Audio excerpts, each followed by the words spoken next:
Good evening, everyone. Best wishes to all the students in our nursing classes.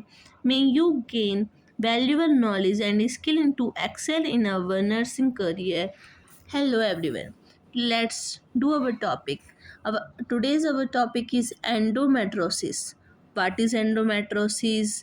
आज हम endometriosis के बारे में बिल्कुल डीपली पढ़ेंगे. ठीक है, मतलब कि जितना इजीली मैं आपको समझा सकती हूँ, मैं इतना इजीली आपको कोशिश करूँगी एक्सप्लेन करने के लिए. तो हम आज एंडोमेट्रोसिस में क्या क्या पढ़ने वाले हैं, मैं पहले आपको ये चीज़ बताती हूँ. हम डेफिनेशन पढ़ेंगे, उसके बाद हम रिस्क फैक्टर पढ़ेंगे, फिर हम क्लिनिकल मैनिफेस्टेशन पढ़ेंगे, फिर हम डायग्नोस्टिक इवोल्यूशन पढ़ेंगे, फिर हम medical management, surgical management, complications क्या क्या आ सकती है, नर्सिंग मैनेजमेंट क्या हो सकता है, नर्सिंग डायग्नोसिस क्या क्या हो सकते हैं. ठीक है, आज हम ये सारा पूरा पढ़ने वाले हैं. फर्स्टली हम स्टार्ट करते हैं टॉपिक से. एंडोमेट्रोसिस होता क्या है. हमें सबसे पहले ये पता करना चाहिए कि होता क्या है. ये एक ऐसी कंडीशन है जिसमें यूट्रस के अंदर वाली टिश्यू जो हर महीने पीरियड्स के लिए बनती है. ठीक है, देखो मैं आपको डेफिनेशन के साथ एक्सप्लेन कर देती हूँ.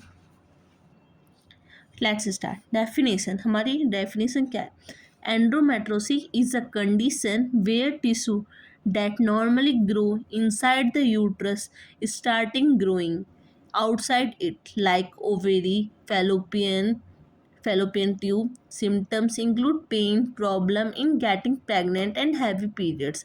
एंडोमेट्रोसिस एक ऐसी कंडीशन है जिसमें यूट्रस के अंदर वाली जो टिश्यू होते हैं जो हर महीने पीरियड्स के लिए जो बनती है, यूट्रस के बाहर आने लगती है, जैसे ओवेरी, फैलोपियन ट्यूब या पेट के अंदर. ठीक है, ये हिस्से पर इसी वजह से दर्द या ज़्यादा ब्लीडिंग और प्रेगनेंसी में दिक्कत हो सकती है. ठीक है, अब समझ नहीं आया, मैं दोबारा बताती हूँ. एंडोमेट्रोसिस एक ऐसी कंडीशन है जिसमें यूट्रस के अंदर वाली जो टिश्यू जो हर महीने पीरियड्स के लिए बनती है, कौन सी टिश्यू जो हर महीने पीरियड्स के लिए बनती है, यूट्रस के बाहर उगने लगती है. ठीक है, जैसे ओवेरी, फैलोपियन ट्यूब, ये पेट के अंदर के हिस्से पर इस वजह से दर्द हो सकता है.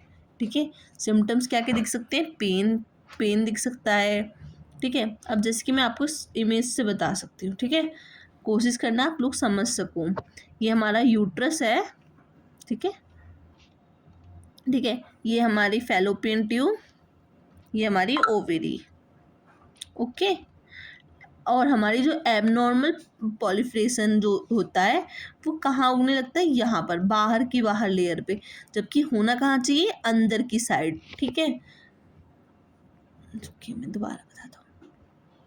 कहाँ होने लग जाता है, ये बाहर की साइड, मतलब ऊपर की लेयर पे, और होना कहाँ चाहिए, अंदर की साइड. अंडरस्टैंड है. अब हम उसके बाद आ जाते हैं रिस्क फैक्टर, कॉजेज़, मतलब क्या क्या कॉजों की वजह से ये हो सकता है. ठीक है, सबसे पहला कॉज होता है हमारा high estrogen female hormones level, मतलब ईस्ट्रोजन का जो लेवल होता है वो ज़्यादा हो जाता है. ठीक है, नेक्स्ट कौन सा, लो प्रोजेस्टेरोन. लो प्रोजेस्टेरोन मतलब का लेवल जो होता है वो कम, मतलब ईस्ट्रोजन तो हमारा बढ़ जाता है. ठीक है, ईस्ट्रोजन हमारा बढ़ेगा और प्रोजेस्टेरोन हमारा कम होगा, रिड्यूस. ठीक है, और दूसरा बैकवर्ड फ्लो ऑफ पीरियड्स, मतलब पीरियड्स का जो फ्लो है वो बाहर की तरफ ना जाके अंदर की तरफ, पीछे की तरफ फ्लो होना, उसकी वजह से हो सकता है. तीसरा रन इन फैमिली जेनेटिक्स, मतलब मेन थे कि अगर माँ या बहन को था या पुरानी किसी जनरेशन में था तो भी आपको ये चीज़ हो सकती है. वुमेन विथ शॉर्ट पीरियड और हैवी फ्लो, मतलब जिन फीमेल्स को पीरियड्स कम टाइम्स के लिए होते हों या फिर ज़्यादा फ्लो के साथ होते हों, उनको ये चीज़ फेस करनी पड़ सकती है. सिम्टम्स, अब आते हैं सिम्टम्स. सिम्टम्स क्या होते हैं, मतलब सिम्टम्स लक्षण, मतलब क्या क्या सिम्टम्स हो सकते हैं. ठीक है, pain in lower stomach during periods, मतलब पेन हो सकता है लोअर स्टोमक, मतलब नाभि के नीचे की साइड पेन होगा. ठीक है, पेन ड्यूरिंग सेक्स, मतलब पेन ड्यूरिंग सेक्स मतलब सेक्स के दौरान दर्द, दोनों से क्या बोलते हैं, डिस्पेन्यूरिया. ठीक है, फिर बैक पेन, मतलब कमर में दर्द. पेन विद पासिंग स्टूल, मतलब स्टूल पास करते टाइम पेन. हैवी और इरेगुलर ब्लीडिंग, मतलब कि स्टूल पास आउट करते टाइम पेन, हैवी और इरेगुलर ब्लीडिंग मतलब कि ज़्यादा ब्लीडिंग होना और किसी भी टाइम हो जाना, ठीक है। ट्रबल गेटिंग प्रेग्नेंट मतलब कि गर्भ धारण करने में दिक्कत होना, इनफर्टिलिटी इसे बोलते हैं, ठीक है। फिर आता है पेन वाइल यूरिनेशन मतलब यूरिन के करते टाइम पेन होना, थोड़ा स्पेलिंग का मिस्टेक है, वो लोग आप लोगों को मैं लिख दूंगी, ठीक है। पीरियड्स और दूसरा टायर्डनेस और डिस्कम्फर्ट ड्यूरिंग पेन मतलब पीरियड्स के समय थकान या चिड़चिड़ापन होता है ना, तो वो चीज़ सो हो जाती है, ठीक है। अब हम उसके बाद आते हैं मेन चीज़ डायग्नोसिस ये हम चीज़ें कैसे पता लगाएं कि क्या किस टेस्ट के थ्रू ये पता चल सके ये चीज़ सो हो रही है या नहीं।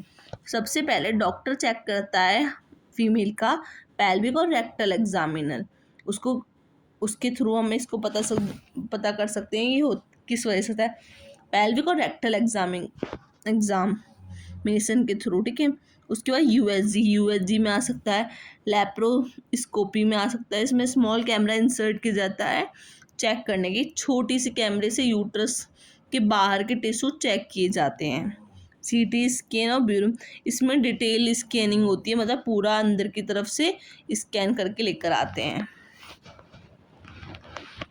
अब आते हैं कॉम्प्लिकेशंस, क्या क्या कॉम्प्लिकेशन आ सकती हैं। Problem if not treated, infertility can not be get pregnant, अगर इनफर्टिलिटी है तो फिर वो जो फीमेल है वो प्रेग्नेंट नहीं हो सकती है, ठीक है। गर्भधारण ना होने में प्रॉब्लम्स आ सकती हैं। और दूसरा ओवेरी में सिस्ट बनने की वो कैपेसिटी बढ़ सकती है, मतलब सिस्ट में भी ब्रस्ट मतलब सिस्ट बन सकती या फिर फट सकती हैं अगर सिस्ट है तो। सॉरी ये आ गया था, मैंने इसको रिमूव कर दिया वैसे, ठीक है। अब आता है बोवल या यूरिन का ब्लॉकेज, मतलब बोवल और यूरिन का ब्लॉकेज हो सकता है, मतलब यूरिन ब्लॉक हो जाना, पेन ड्यूरिंग सेक्स करने के। अब आते हैं हम नर्सिंग केयर कि हम क्या नर्सिंग केयर दे सकते हैं, ठीक है। सबसे पहले वाइटल चेक करते हैं फीमेल्स का, ये सब ठीक है।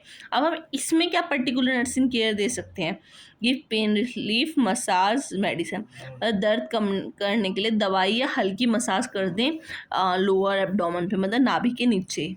Give pain relief and massage medicine, support patient emotionally, patient को इमोशनली सपोर्ट से, सही खाना दवाई ये सब हम उसको बता सकें, स्ट्रेस ना ले इस चीज़ का, वो भी हम IPI इंटरपर्सनल रिलेशनशिप बना सकते हैं।